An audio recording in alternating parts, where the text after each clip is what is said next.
Trump সাহেব কিন্তু এই যে বললাম গণতন্ত্রের নানান কথা বলেও যত ধরনের অগণতান্ত্রিক শক্তিকে উনি প্রশ্রয় দেন, সহানুভূতিশীল হওয়া উচিত ছিল, তাহলে কিন্তু এই জাহাজ আটকানো ঘটনা ঘটতো না। কতগুলো রয়ে গেছে এর এক্স্যাক্টলি একুরেট তো ফিগার আমাদের কাছে নাই, এবং সেটাই আর কি মার্কিন যুক্তরাষ্ট্রের তাদের ভয়। ডিসিশন মেকিংটাও ইরানিয়ানদের পক্ষে এই মুহূর্তে অতটুকু সহজ নয় যেটা আগে ছিল।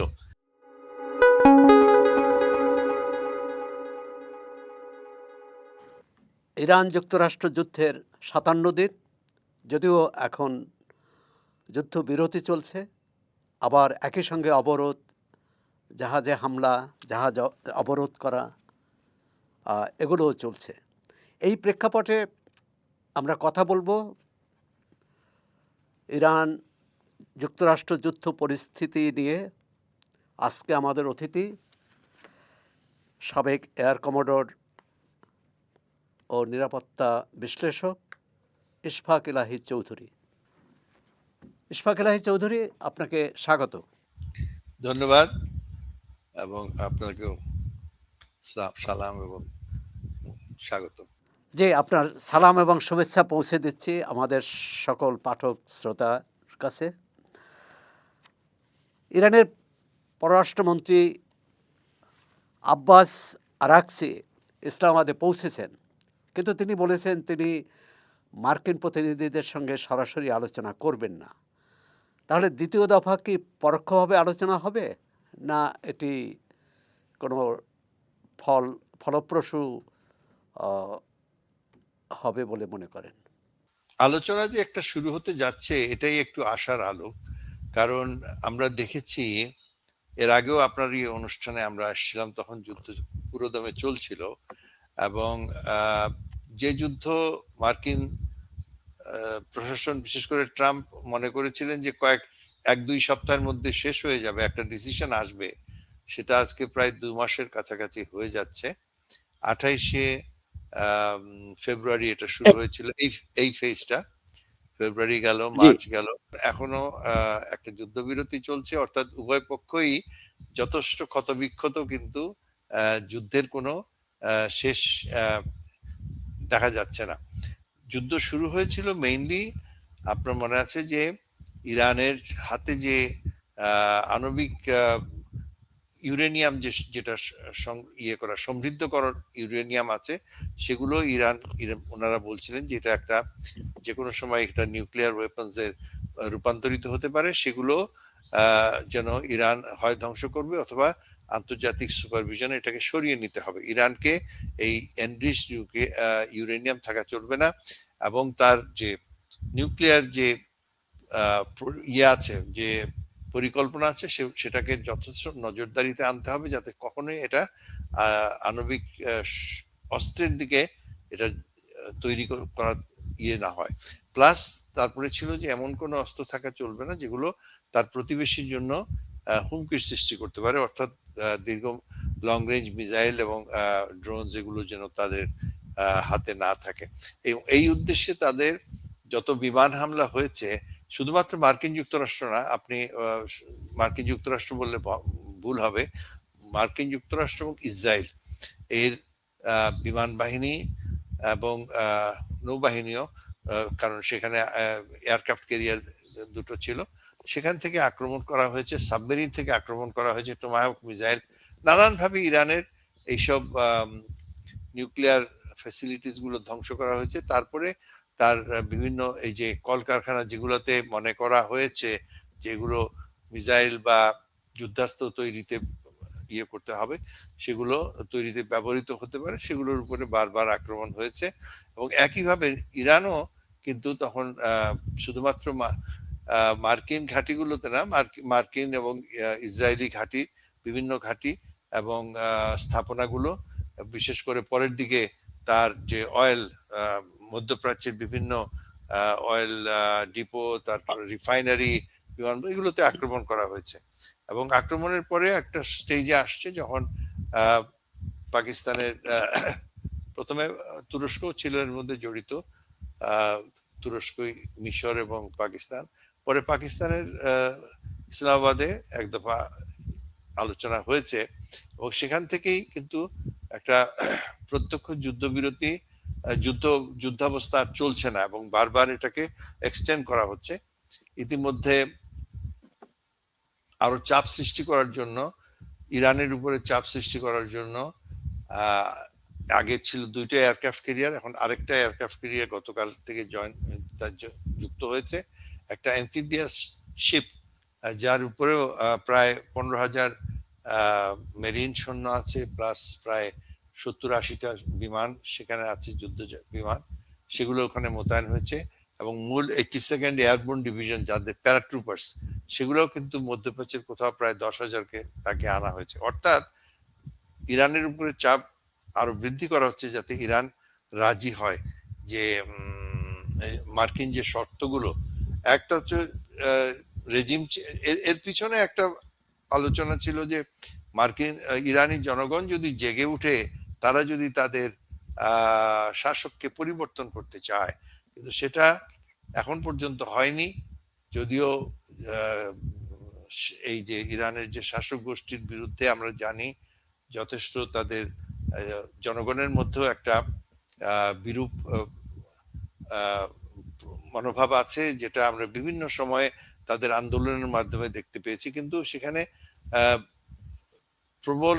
কিন্তু এই আক্রমণের ফলে ইশফাক ইলাহি, এই আক্রমণের ফলে তো ইরানি জনগণ একতাবদ্ধ হয়েছে এই সরকারের পিছনে, এবং তারা প্রতিদিনই মিছিল করেছে, মানে তাদের সংহতি প্রকাশ করেছে। এটা অনেকেই বলছে যে আক্রমণের ফলে যারা বিরোধী ছিল তারাও এখন সরকারের পক্ষে, কারণ দেশ রক্ষায় সব থেকে বড়। কিন্তু আরেকটা জিনিস আপনি মনে রাখবেন যে টোটালিটেরিয়ান সোসাইটিতে, মানে যেখানে সরকারি সবকিছু নিয়ন্ত্রণ করে, সেখানে সবসময় যে স্বতঃস্ফূর্ত বলতে আমরা একটা গণতান্ত্রিক যেটা বুঝি সেটা বোঝা যায় না।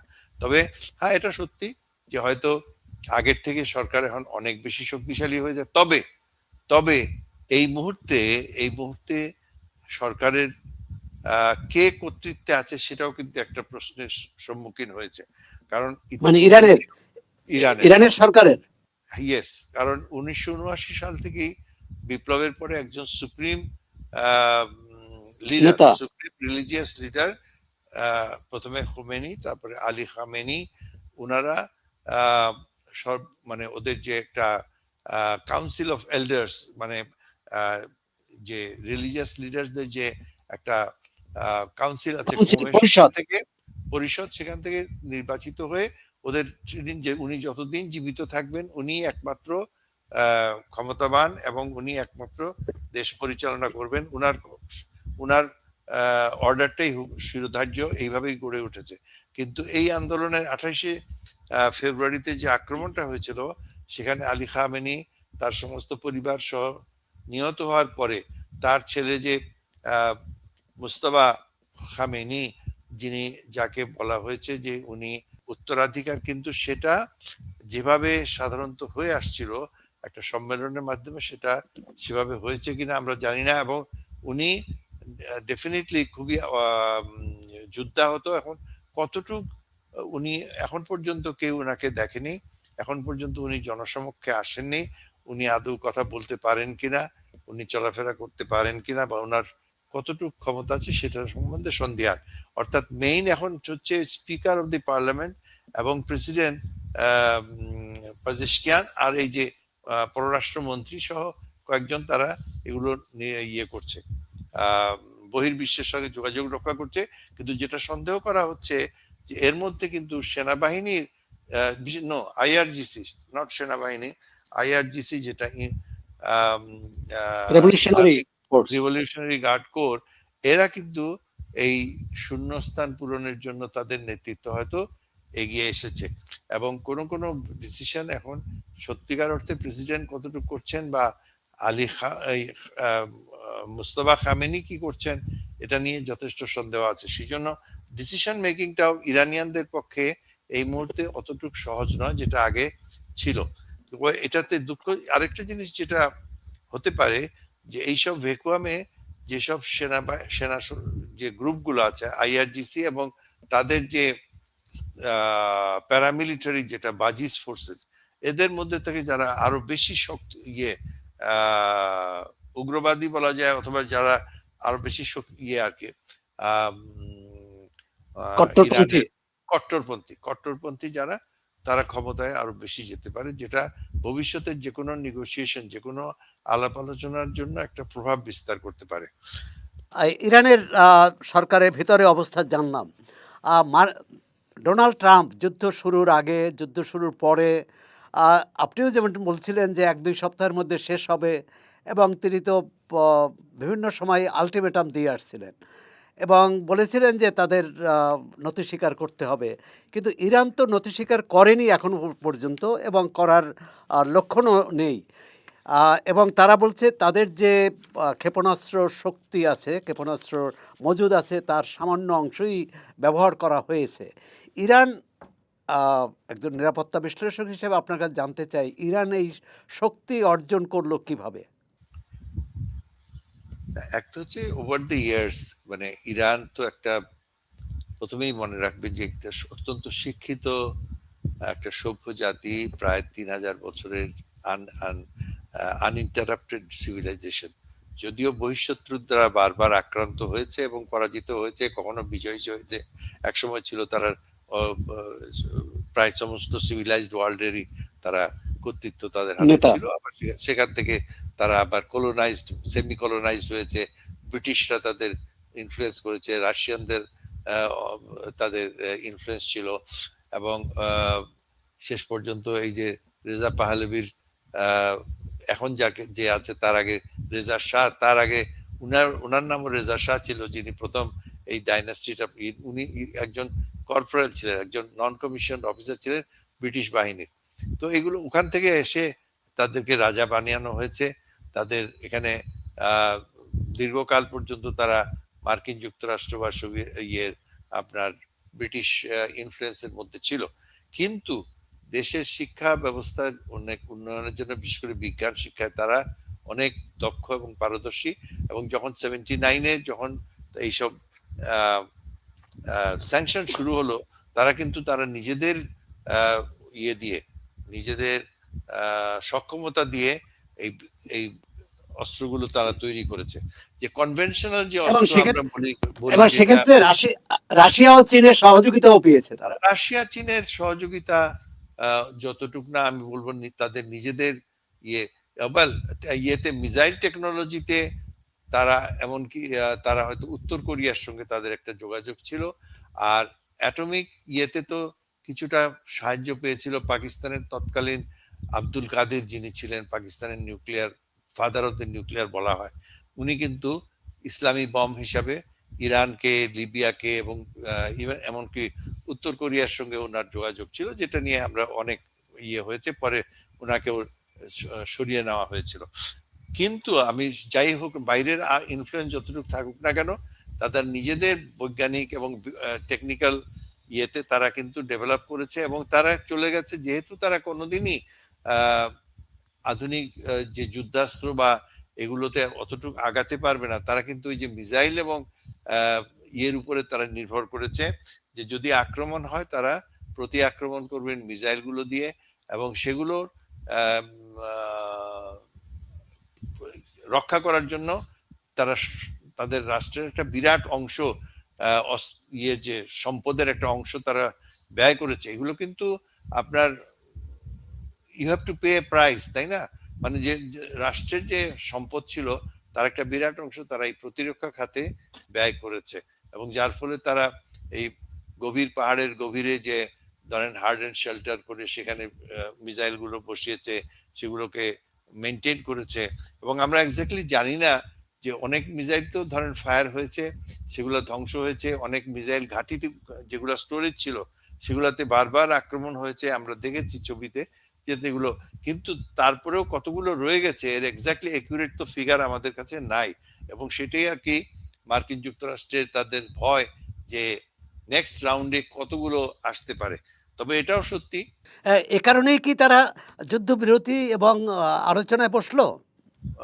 ওয়েল, হ্যাঁ, এটা তো একটা ব্যাপারই আছে। কারণ একটা জিনিস ইয়ে করতে হবে যে ইরানে যেমন যে কোনো ইউসি একনায়কতন্ত্রমূলক সরকারের হাতে যেরকম অধিক ইয়ে থাকে, মার্কিন যুক্তরাষ্ট্র হোক বা যে কোনো আমাদের পশ্চিমা ডেমোক্রেসি অতটুকু থাকে না। They have to rely on the public opinion যদি পিছনে জনগণের সমর্থন না থাকে, মিডিয়ার সমর্থন না থাকে, যেটা ট্রাম্পের ক্ষেত্রে হচ্ছে, যে কমেই কিন্তু ওনার হোম গ্রাউন্ডে জনপ্রিয়তা কমছে। সেটার জন্য কিন্তু উনি অত্যন্ত চিহ্নিত। সামনে আবার তাদের নির্বাচন আছে, নেক্সট টাইম উনি ক্যান্ডিডেট তো হতে পারবেন না, কিন্তু উনার দল আছে, দল থেকেও হয়তো প্রেশার আছে। আবার এবার যেমন উনি ইসরায়েলের পক্ষ নিয়ে উনি একাই সব ডিসিশন নিলেন, যার ফলে ন্যাটোর এই প্রথমই হচ্ছে যেখানে ন্যাটোই সামনে এগিয়ে আসছে না স্বতঃস্ফূর্ত ভাবে, যদিও এখন কিছুটা তারা ডিপ সার্ভিস দিচ্ছে, কিন্তু একই সঙ্গে মধ্যপ্রাচ্যের যেসব শক্তির ওনার আমরা তাবেদারি বলেন বা তাদের সহায়ক শক্তি যেসব আছে, সৌদি আরবিয়া, এরা কিন্তু পাবলিক ওপিনিয়ন ওদের দেশে কোনো ম্যাটার নয়। আমরা তাদের মার্কিন যুক্তরাষ্ট্র একদিকে বলছে আমরা গণতন্ত্রের রক্ষক এবং আমরা the world's most powerful democracy, কিন্তু তাদের যারা সহযোগী মধ্যপ্রাচ্যে তারা কিন্তু সবই হয় রাজা, নয় শেখ, না হয় তারা দে আর হেরিডিটারি মনার্কি এবং অ্যাবসলিউট মনার্কি, যারা তো তাদের সাথে তারা ডিল করছে, যেটা একটা আমি বলবো যে একটা কন্ট্রাডিক্টরি পলিটিক্যাল সিচুয়েশন আর কি। এটা কিন্তু দীর্ঘদিন ধরে এটা চলতে পারে না। তবে এটাও সত্যি যে এই যে আপনার ইয়ের কথা বললেন, আমরা একই সঙ্গে এই মুহূর্তে ইউক্রেনের যুদ্ধ চলছে, সেখানেও কিন্তু ইউক্রেন রাশিয়ার তুলনায় একটা অত্যন্ত ছোট্ট একটা রাষ্ট্র। আচ্ছা, ইউক্রেনটা পরে আসি। ইশফাক আলী, আমরা যেটা আছে, আল জাজিরার সাংবাদিক বলেছেন যে পাকিস্তানের যে দ্বিতীয় দফায় মধ্যস্থতার উদ্যোগ নিয়েছে, এটি পাকিস্তানিরা মানে সফল হওয়ার ব্যাপারে আশাবাদী, অর্থাৎ এটা একটা সমাধানে পৌঁছবে। ইতিমধ্যে পররাষ্ট্রমন্ত্রী সেখানকার সশস্ত্র বাহিনী প্রধান আসিফ মনিরের সাথে বৈঠক করেছেন এবং অন্যান্য কর্মকর্তার সাথেও বৈঠক করছেন। যুক্তরাষ্ট্রের প্রতিনিধিরা আসছেন। এখন আলোচনাটার মেইন ঘটনাই ঘটবে হ্যাঁ। যে ওই নিউক্লিয়ার ম্যাটেরিয়াল গুলা দিতে পারবে, হ্যান্ড ওভার করবে কিনা। ইরান যদি blocked is not important, blocked আপনার ইরানকে শাস্তি দিচ্ছে বা ইরানের হয়তো টেম্পোরারিলি তার অয়েল এক্সপোর্ট করতে পারবে না, কিন্তু আমরা বাকি বিশ্বের অন্যান্য দেশও তো সাফার করছে। কিন্তু main crux of the problem হচ্ছে যে ইরানের হাতে যে এনরিচড ইউরেনিয়াম আছে, যে সমৃদ্ধকৃত ইউরেনিয়াম, সেটা কোথায় যাবে, সেটা কি ধ্বংস করা হবে এবং সেটা কার হাতে যাবে, রাশিয়া নিয়ে যাবে কিনা বা ইরানে রেখেই কোনো এটাকে নিউক্লিয়ার, এটা যদি সম্ভব সলিউশন না আসে তাহলে কিন্তু আলোচনা আগাবে না। এটাকে ইরান যদি রাজি থাকে যে আমি এই ইউরেনিয়াম গুলো হ্যান্ড ওভার করবো এবং আমি এই নিশ্চয়ই ইরান যুক্তরাষ্ট্রের কাছে হ্যান্ড ওভার করবে না। না না, তার হাতে যুক্তরাষ্ট্র হ্যান্ড ওভার করবে কেন?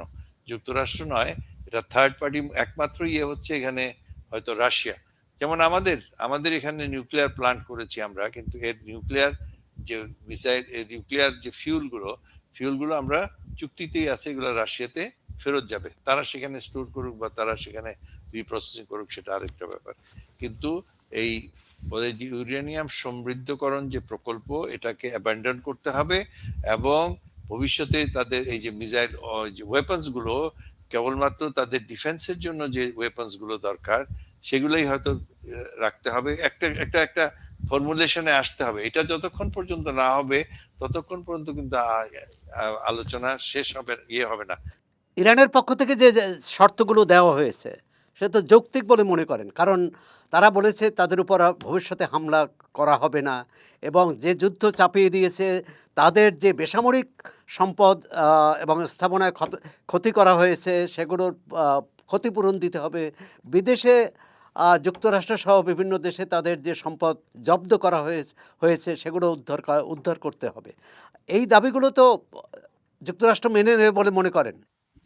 এগুলো সবই সম্ভব, কিন্তু এই বিপরীতে যে ইয়েগুলো আছে, ক্লজগুলো, এই ক্লজগুলোতে যদি ইরান রাজি হয় যে আমি আমার ইউরেনিয়াম সমৃদ্ধকরণ প্রকল্প আমি বন্ধ করব, যেগুলো ওই যে 60% যেগুলা রিপ্রসেসিং হয়েছে এগুলো আমি সরিয়ে ফেলবো, অন্য কোনো দেশে চলে যাবে বা এগুলোকে ধ্বংস করা হবে, এবং ভবিষ্যতে আমি আমার মিসাইল প্রকল্প এগুলো অ্যাটলিস্ট লং রেঞ্জ এগুলো আমি রাখবো না। এগুলো একটা মিডল গ্রাউন্ডে আসতেই হবে, এবং একই সঙ্গে ওদেরকে, তাহলে আসলে তো তাদের কোনো ইয়ে হয় না। কারণ দেখুন আপনার ইরানের সীমান্ত নিয়ে কোনো বিরোধ নাই। ইরানকে আজকে যদি মার্কিন যুক্তরাষ্ট্র সহ বিশ্বের পশ্চিমা বিশ্বই বলুন বা আরব বিশ্ব বলুন, প্রত্যেকটা দেশের সাথে যদি স্বাভাবিক সম্পর্ক আসে, এতে তো প্রত্যেকের লাভ, ইউসি। এবং ইরানের জনগণ সব থেকে বেশি উপকৃত হবে, কারণ সমস্ত বিশ্বের, আমি বললাম যে তারা অত্যন্ত টেকনোলজিক্যালি অ্যাডভান্সড, এবং তারা যাচ্ছেও। এই যে আপনার এমনকি আপনি জানেন যে এই যে ইরানের যে আইআরজিসির বড় বড় কমান্ডার, তাদেরও ছেলেমেয়েরা কিন্তু নানাভাবে মার্কিন যুক্তরাষ্ট্র, ইউরোপ এবং যুক্তরাজ্যের বড় বড় ইউনিভার্সিটি গুলোতে সেখানে তারা পড়াশোনা করছে। তো এগুলো আরো দ্বার খুলে যাবে, সারা বিশ্ব উপকৃত হবে। এমনও হতে পারে যে ইনফ্যাক্ট দে আর অলরেডি, তাদের কাছে যে আর্টিফিশিয়াল ইন্টেলিজেন্স বলেন, ন্যানো টেকনোলজি বলেন, এগুলোতে তাদের যথেষ্ট হিউম্যান রিসোর্সেস আছে, কিন্তু তারা আইসোলেটেড হয়ে আছে এই মুহূর্তে। এই এত বড় একটা ম্যান পাওয়ার, 95 মিলিয়ন পিপল, তারা কিন্তু এই সমগ্র বিশ্ব এক্সেপ্ট মার্কিন যুক্তরাষ্ট্র, চীন এবং উত্তর কোরিয়া ছাড়া বর্তমানে বিশ্বের অন্যান্য দেশ থেকে সম্পূর্ণ অথবা পার্শিয়ালি দেয়ার ইয়ে।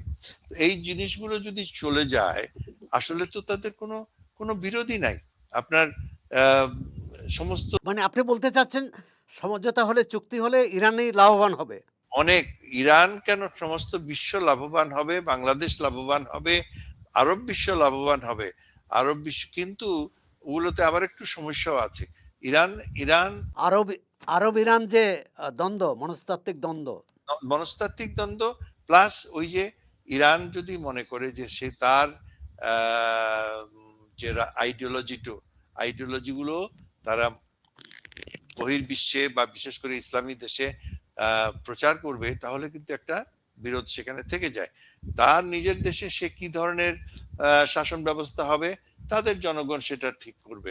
এবং সেখানে যদি আপনার এই ইমামত চলে বা পশ্চিমা ধাঁচের গণতান্ত্রিক লিবারেল ডেমোক্রেসি আসে, সেটা ইরানের জনগণ ডিসাইড করবে।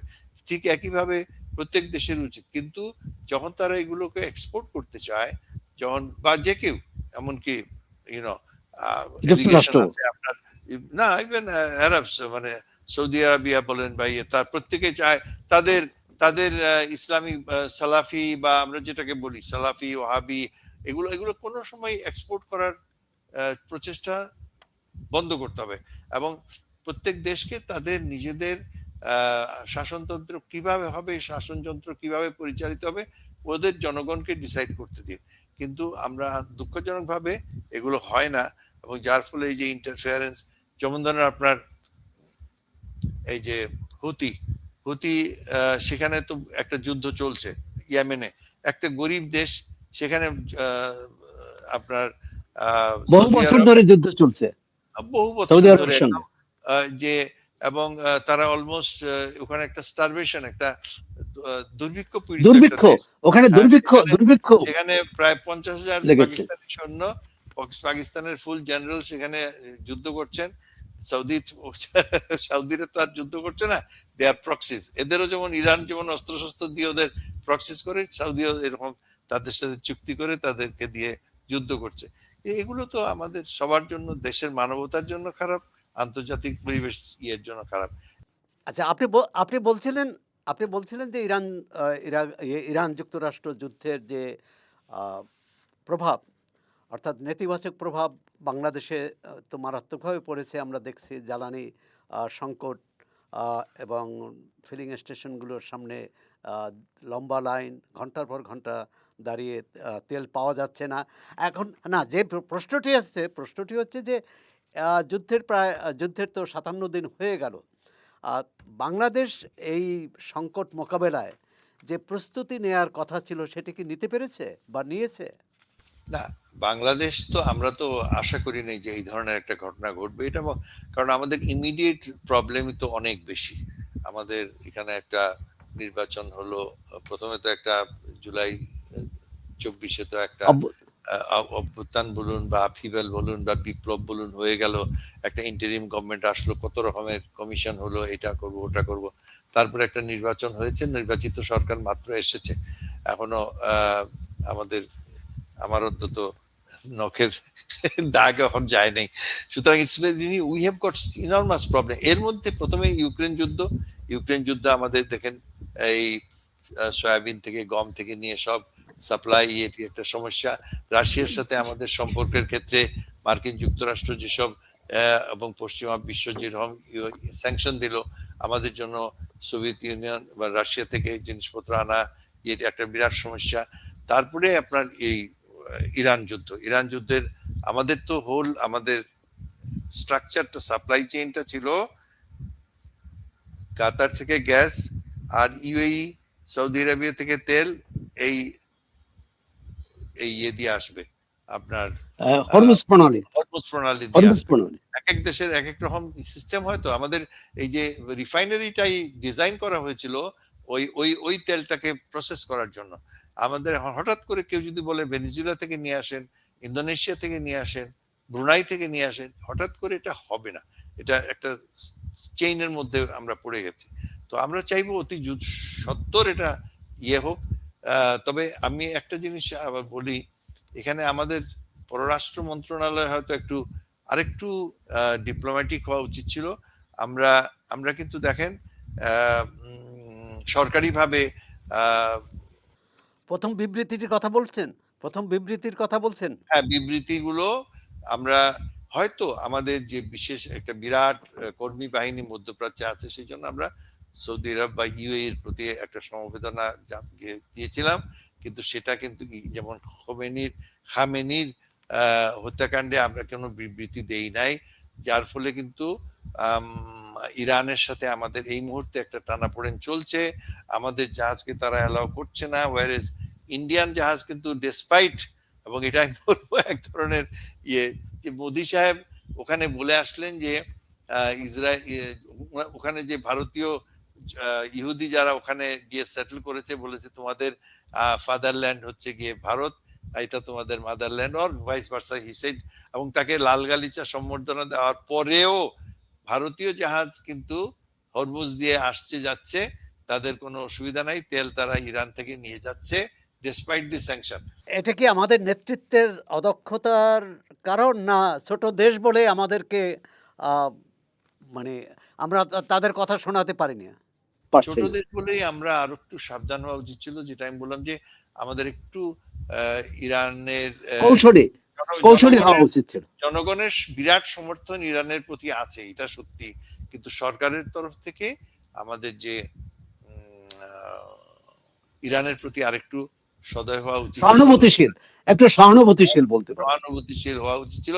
তাহলে কিন্তু এই জাহাজ আটকানো ঘটনা ঘটতো না। এখন আসি পাকিস্তান। আপনি জানেন যে পাকিস্তান এই যুদ্ধ বন্ধে একটা বিরাট কূটনৈতিক আহ, ভূমিকা নিয়েছে। প্রথম দফা আলোচনা করেছে এবং পাকিস্তানের সামরিক এবং বেসামরিক নেতৃত্ব একই সঙ্গে, এটা বেসরকারি সরকারের চেয়ে সামরিক নেতৃত্বের আহ, ভূমিকাই বেশি বলে অনেকে মনে করেন। কিন্তু পাকিস্তান যে বিশ্ব শান্তির জন্য যে দেশটি কাজ করেছে, তার নিজের দেশের শান্তি কোথায় আছে? পাকিস্তানের একটা বিরাট, বহু প্রাচীন, আমরা জানি 1950 সাল থেকে বা 52 সাল থেকে পাকিস্তান মার্কিন যুক্তরাষ্ট্রের সাথে একটা গভীর সম্পর্ক। তারপরে আমরা 71-এও দেখেছি যে তারা আহ, তো মানে রাজনৈতিক সমর্থন দিয়েছে, সামরিক সমর্থন দিয়েছে, এমনকি যুদ্ধের শেষ পর্যায়ে সপ্তম নৌবহরকে বঙ্গোপসাগরে এনে যুদ্ধের রেজাল্টটাকে, যুদ্ধের ফলাফলটাকে পাল্টিয়ে দেওয়ার জন্য একটা। পাকিস্তান নেতৃত্ব কি এখন তার প্রতিদান দিচ্ছে, যুক্তরাষ্ট্রকে তার প্রতিদান দিচ্ছে বলে মনে করেন? উভয় পক্ষ, it's a win win situation. মার্কিন যুক্তরাষ্ট্র এবং তাদের যে মিত্র যেমন মধ্যপ্রাচ্যের, তারা তো বিলিয়ন বিলিয়ন ডলার তারা দিচ্ছে, তারা দিতে থাকবে। কারণ আমরা জানি পাকিস্তানের অর্থনীতি এখন অত্যন্ত সংকটাপূর্ণ। এখানে তারা এগুলো পাকিস্তানের স্বার্থে এটা কাজ করবে। এবং ইরান, কিন্তু অভ্যন্তরীণ রাজনীতি, পাকিস্তানের অভ্যন্তরীণ রাজনীতি কি গণতান্ত্রিক বা সুস্থ ধারায় চলছে বলে মনে করেন? দেখেন একজন ফিল্ড মার্শাল, সে একটা আর্মি চিফ সে তো আপনার পাকিস্তানের ইতিহাসে যা হয় সে তো more powerful than the president এবং প্রাইম মিনিস্টার। এবং প্রাইম মিনিস্টার দেখেন না আপনার প্রোটোকলে সে আগে আগে হাঁটে। এবং এগুলো এবং ট্রাম্প সাহেব কিন্তু এই যে বললাম গণতন্ত্রের নানান কথা বলেও যত ধরনের অগণতান্ত্রিক শক্তিকে উনি প্রশ্রয় দেন। মানে এটা তো ডোনাল্ড ট্রাম্পের খেয়ালখুশি। অন্যান্য প্রেসিডেন্ট তো তা করেনি। যুক্তরাষ্ট্রের অন্যান্য প্রেসিডেন্ট তো এসব করেনি। তো ব্ল্যাটেন্টলি করেননি, এত প্রকাশ্যভাবে করেননি। আমরা জানি পাকিস্তানের সেই জিয়াউল হক বলেন, আইয়ুব খান বলেন, আপনার মুশাররফ পারভেজ বলেন, মোশাররফ, সবারই পারভেজ মোশাররফ। হ্যাঁ, পারভেজ মুশাররফ বা জিয়াউল হক তো সমস্ত আপনার এই যে মুজাহিদ বাহিনী আজকে যে আফগানিস্তানে যে এইসব হচ্ছে, এগুলো তো তখন মুশাররফ এবং পরে জিয়াউল হকের সময় বেশি হয়েছে। এবং আলটিমেটলি পাকিস্তানেরও বিরাট ক্ষতি হয়ে গেছে। যে ধরনের সংস্কৃতি পাকিস্তানে কালাশনিকভ কালচার বলে, এগুলো আগে কখনোই ছিল না। এগুলো মার্কিন যুক্তরাষ্ট্র এবং সিআইএ এর যে বিলিয়ন বিলিয়ন ডলার তারা পাস করেছে থ্রু দ্য মিলিটারি, এবং মিলিটারি হ্যাজ বিন বেনিফিটেড, এবং সেটা এখনো চলছে।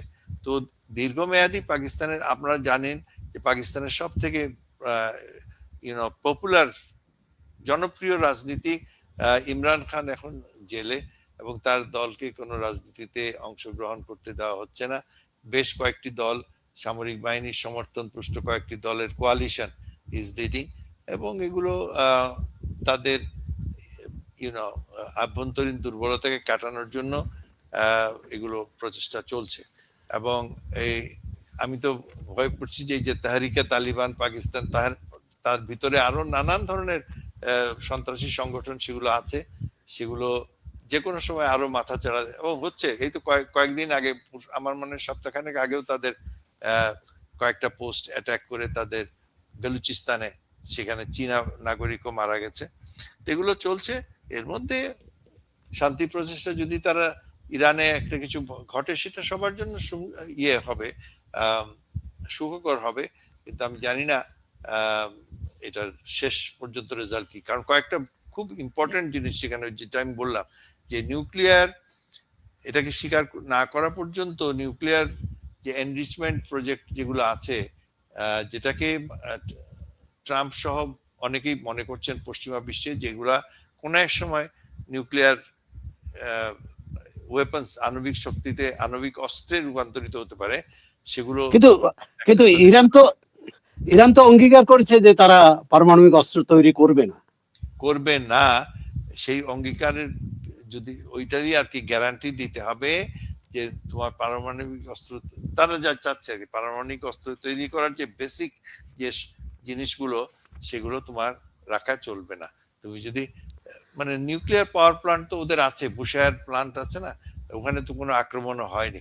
Nuclear power plant is one thing, কিন্তু ওই এনরিচমেন্ট এবং ওইটাকে ওয়েপনাইজেশন করা ইজ এ ডিফারেন্ট থিং। যুক্তরাষ্ট্রের যদি এই অধিকার থাকে, ইসরায়েলের যদি এই অধিকার থাকে পারমাণবিক অস্ত্র তৈরির, ইরানের কেন থাকবে না? ইরানের কেন থাকবে না সেটা এখন কথা হচ্ছে যে ইরানের যে পাশাপাশি যে নেইবার্স, বিশেষ করে আমি বললাম তো ইসরায়েল সহ আপনার সৌদি আরব, ইউএই, ওমান, কাতার, জর্ডান, তারা মনে করে যে ইরানের হাতে যদি নিউক্লিয়ার ওয়েপন্স আসে, তাদের নিজেদের অস্তিত্বের সংকট। যেমন ধরেন আপনার সাদ্দাম হোসেন কে তখন তো এই যে আরবের যে অন্যান্য দেশের কথা বললাম, মিশর, তারা তো সাদ্দাম হোসেনের বিরুদ্ধে ছিল। এবং সাদ্দাম হোসেনের যে ওসিরাক নিউক্লিয়ার পাওয়ার প্ল্যান্ট যখন অ্যাটাক করলো ইসরায়েল, তখন তো সেই এয়ারক্রাফট গুলো সৌদি আরবের উপর দিয়ে গেছে, জর্ডানের উপর দিয়ে ফেরত আসছে। তারা তো এগুলো বাধা দেয়নি। আমরা এর আগের যে ইরান এবং ইসরায়েলের মধ্যে যে ইয়ে হলো, দ্বন্দ্বগুলা হলো, ক্ষেপণাস্ত্র, সেগুলো যে হ্যাঁ, যুদ্ধ এবং হলো। ক্ষেপণাস্ত্র হামলা, সেগুলো তো জর্ডানি তাদের পক্ষে, ইসরায়েলের পক্ষে অনেকগুলো ফেলে দিল, তাই না? তো এগুলো দিজার বাস্তবতা যে তারা ইরান, আণবিক অস্ত্র সজ্জিত ইরান, মধ্যপ্রাচ্যের এমনকি তুরস্কের জন্য তারা চাইবে না। আজারবাইজান আরেকটা দেশ, তারাও মুসলমান দেশ, কিন্তু তারাও কিন্তু এই এখন ইয়ে করছে। এবং আপনি অবাক হবেন যে এই যে এয়ারক্রাফট গুলো ফ্লাই করছে, ফাইটার এয়ারক্রাফট দেখা যায় না, কিন্তু ট্রান্সপোর্ট এবং অ্যাওয়াক্স গুলো তুরস্ক থেকে অনেক ফ্লাই করছে।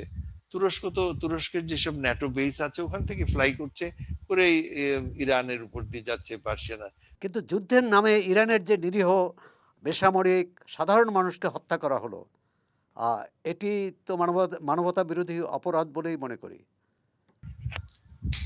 যে কোনো যুদ্ধে আপনার এটাকে মিলিটারিতে বলি কোলাটারাল ড্যামেজ, মানে মারতে গেলাম আপনাকে, আশেপাশে প্রতিবেশী 2-4 জন মরে গেল।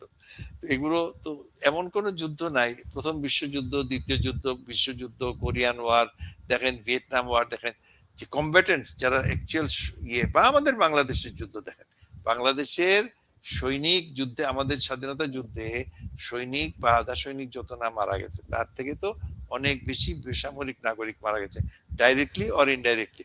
কখনো যুদ্ধে না সে মারা যায়। না, সে তো পাকিস্তানিরা এখানে এই দেশটি দখল করতে চেয়েছিল এবং তারা একটা দখলদার শক্তি ছিল। আর এখানে তো দুই দেশে, সেটা তো দুই দেশের মধ্যে যুদ্ধ হয়েছিল না। পাকিস্তান আমাদের উপর যুদ্ধ চাপিয়ে দিয়েছিল। ইরান তো যুক্তরাষ্ট্রকে হামলা চালাতে যায়নি।